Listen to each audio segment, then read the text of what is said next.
got the tank hanging down. It was not easy. I plugged up these lines so it didn't drip on me when I was underneath. When I unplugged them, there's like 3 connect lines. This is for the exhaust. It's just hanging down there. When you drop down the tank, something to keep in mind, I don't even know what it's called, bracket, whatever the heck that is. I'm no expert, guys. I'm figuring it out along the way here. So there's this like support mount or whatever.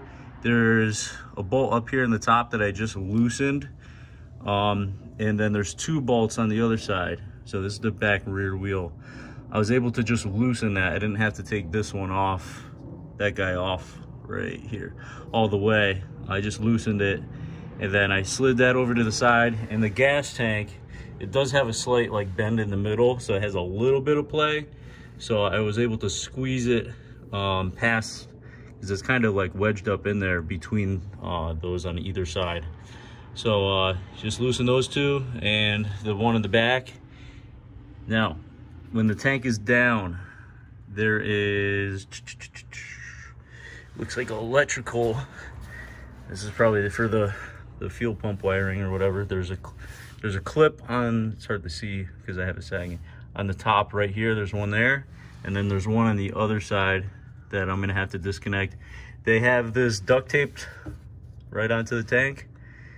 So even from the factory, they use duct tape. It's good stuff. So I'm gonna disconnect those and get this tank all the way out and swap over the fuel pumps. So there's 3 clips. The other 2 are really easy, so I'm not gonna get into those. But this one on the back is giving me a hard time. I popped that gray up and it is just struggling to get out of there. I don't want to break it. And I've been pulling on it. Must be something stupid I'm missing, but that guy right there is giving me some trouble. All right, so getting the fuel tank out, I thought I was gonna have the clip that I was stuck on was this guy, but it turned out I didn't even have to undo that clip. There was a clip all the way on this side, which is going to be on the passenger side, kind of behind the suspension bracket. There's one clip there, and then there's the 2 hoses underneath the car, and the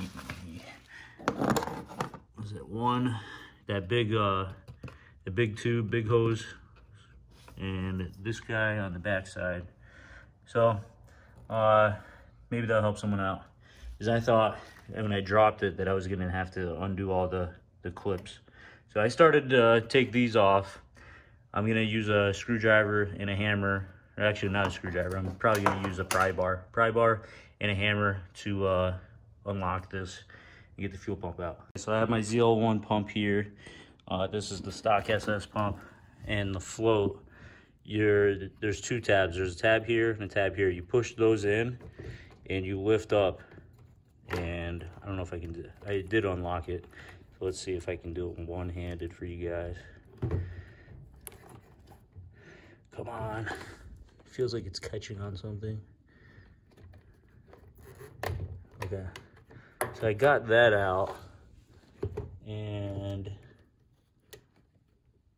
gotta see about these wires. I'm gonna have to, there's 2 wires, a blue wire and a white wire connected, and there's a white wire that goes in, so I'm not gonna worry about that. So these 2 wires, let's see on this one.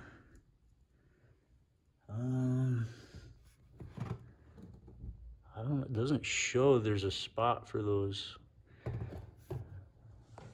See, it does show a prong here. I think maybe I have to pull this out. I don't know. I'm gonna figure it out and I'll get back to you. All right, so there is a clip with the blue and the white wire that it's pretty easy, just unplugs out of the top here, and you kind of unravel it, and you're gonna move this whole float over to the ZL1 pump, and there is a slot already there for it, so that's good.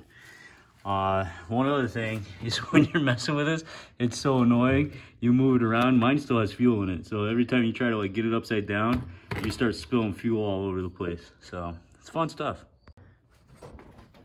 So just giving something a try. We're gonna tie the 3 connectors together because trying to fit the fuel pump in and then fishing for them is really annoying. So just gonna tie up the 3 connectors with some wire, and then after dropping in the fuel pump, all the connectors will be right there and you won't have to try to wedge your hand into the fish.